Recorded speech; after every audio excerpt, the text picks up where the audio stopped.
Je viens d'accoucher. Il ne se gêne même pas que comme mon petit frère est dans la maison, il va même faire semblant de bien se comporter. Le même comportement qu'il avait quand j'étais enceinte. C'est le même comportement là. Il sort, il entre, il sort, il entre. Lui, il n'a pas de problème. Je suis mariée là. Je suis avec lui dans la même maison ici là. J'ai accouché. Même venir me poser la question un jour que maman, tu te sens comment? Comment était l'accouchement? Comment tu vas? Jamais. T'as dit que jamais. C'est ça, c'est une réalité que beaucoup de femmes vivent. Hein. Elles sont en couple, elles sont mariées, mais jamais l'homme ne va venir se placer pour demander que, ouais, maman, je sais que je ne suis pas parfait, mais est-ce que le fait d'être dans ce mariage te plaît? Est-ce que tu te sens à l'aise? Est-ce qu'il y a quelque chose qui te dérange? Jamais. Ils ne posent jamais cette question. Pour eux, ils t'ont épousé, c'est suffisant. Le reste, là, tu te débrouilles. Ça te regarde. Je lui fais donc le signal en lui disant que, mais mon frère, tu ne vois pas qu'il y a ton petit beau dans la maison. Temporise un peu. Ton petit beau-frère là, tu sors, tu entres, c'est comment? Il me dit, ah, je n'ai plus le droit de vivre dans ma propre maison. Je suis devenue esclave dans ma maison. C'est quoi que je dois sortir? Je dois gratter la tête pour sortir. C'est quoi que si elle va entrer, je dois réfléchir. On dit que le beau-frère, parce que c'est le beau-frère qui va aller raconter là-bas que maman, ça chauffe dans la maison où la fille est partie se marier là, c'est grave. C'est grave. Mon petit frère, je pense que mon petit frère, c'est quelqu'un qui regarde, il ne parle pas. Mais c'est quand même quelqu'un qui me soutient. Il a compris que j'ai besoin de soutien. La femme de ménage, je la paye. C'est moi qui gère la ration de la maison. Nous ne sommes plus 2. Nous sommes maintenant 3 adultes. La femme de ménage aussi mange à la maison. 4 adultes. Le lait, les couches, tout ça. Il a dit qu'ok, le lait, les couches et autres, on se partage la facture pour le lait, les couches. Ça là seulement là. Ça là seulement là pour l'enfant là. Non, tu devais laisser qu'il achète le lait, les couches. C'est son enfant aussi. C'est son sperme qui a mis. Et ton ovule aussi. Donc, toi, tu as porté 9 mois. Au moins, minimum, il achète aussi le lait et les couches. C'est quoi quand même le lait et les couches, vous allez partager la facture? C'est quoi avec les nouveaux hommes même de maintenant, c'est la même? Vous n'avez pas d'orgueil? Vous n'avez pas d'orgueil? Pour que le gars même donne sa participation quand il faut faire les courses de l'enfance. C'est les problèmes. Ça dit que parfois, je suis assise, je dis que, mais attends. J'ai loupé à quel niveau? J'ai raté à quel niveau? J'ai l'impression que l'homme que j'ai épousé, je ne le connais pas du tout. C'est comme si c'est dans le mariage que je viens de découvrir qui il est vraiment. On vous parle du mariage. Ce qui se passe dans les 4 murs des foyers, cela. Je vous ai déjà dit cela. Il y a des femmes qui sont en même temps l'homme et la femme dans le foyer. Elle porte toutes les factures sur son dos, alors que le mari travaille. Son argent, c'est pour aller faire la fête avec les femmes.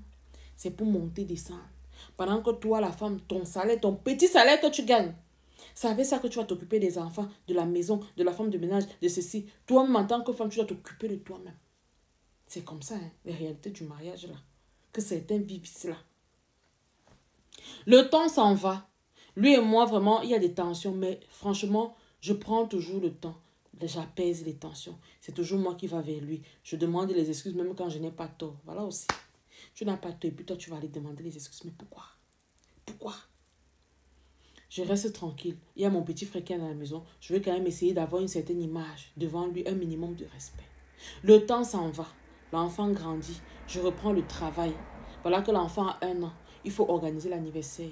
J'ai organisé l'anniversaire de mon enfant toute seule. Même 5 francs.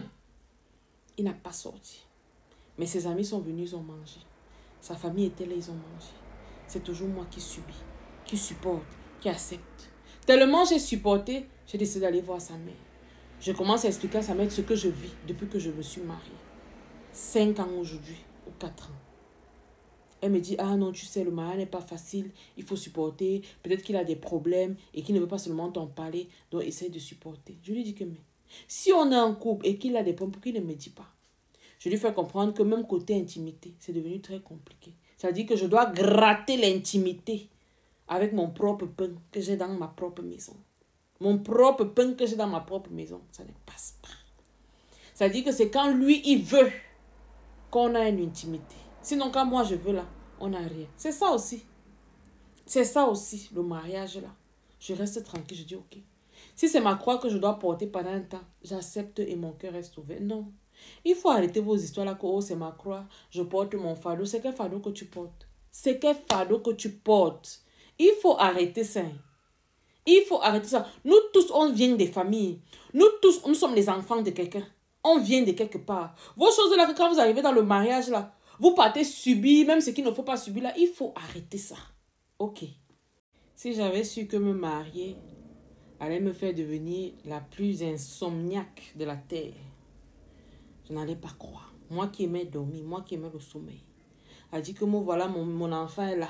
Dès que je mets mon enfant au lit, moi-même, je vais rester éveillée. 1h du matin, 2h du matin, l'homme est où? L'homme est où? Il cherche même quoi dehors, lui, là? Il cherche quoi dehors? C'est pour ça que parfois, vous voyez aussi pourquoi les jeunes filles aujourd'hui peuvent épouser les hommes d'un certain âge.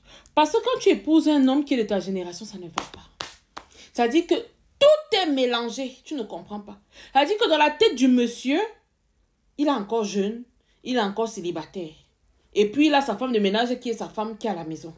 Lui qui est là pour lui faire à manger, s'occuper de ses vêtements, se rassurer que tout va bien. Sinon lui-même dans sa tête là, il est célibataire. Le monsieur rentre comme ça, je vais lui demander, mais tu étais où et tout.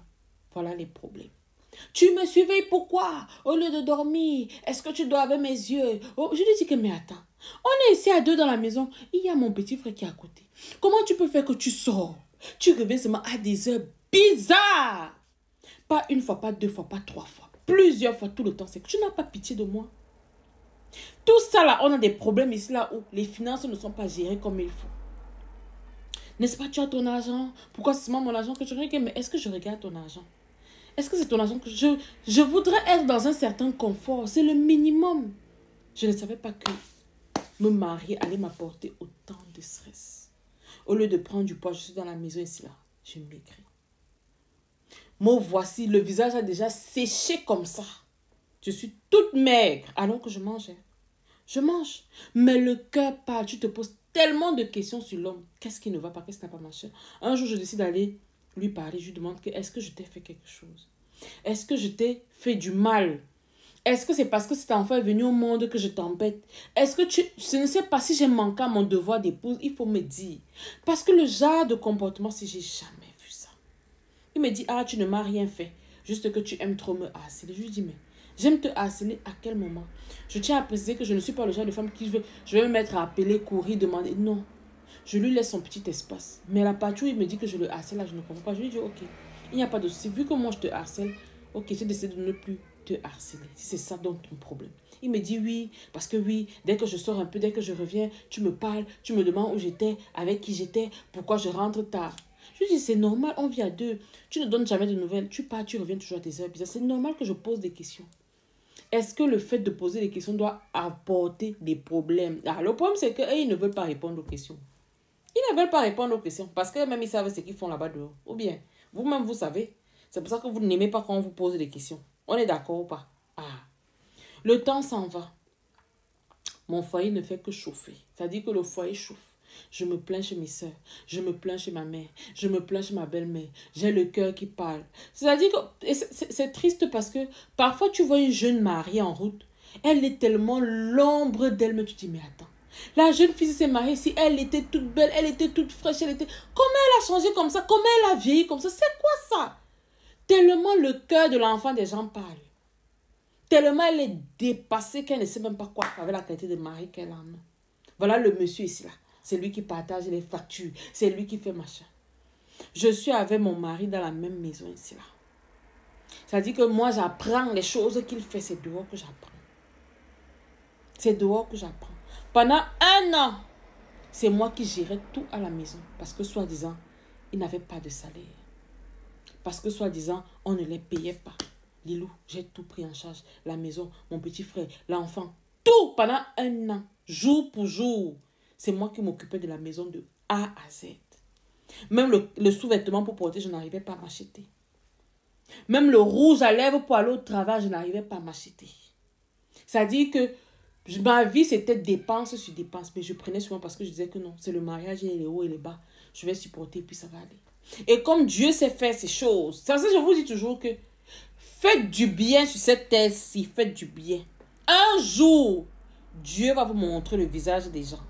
Ou alors, Dieu va vous mettre dans une position où vous aurez la possibilité d'attraper le bandit. Un jour seulement. J'ai dit un jour.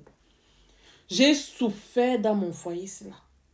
Que je demandais que, mais est-ce que c'est une punition? Le mariage, c'est devenu la punition ou bien c'est quoi?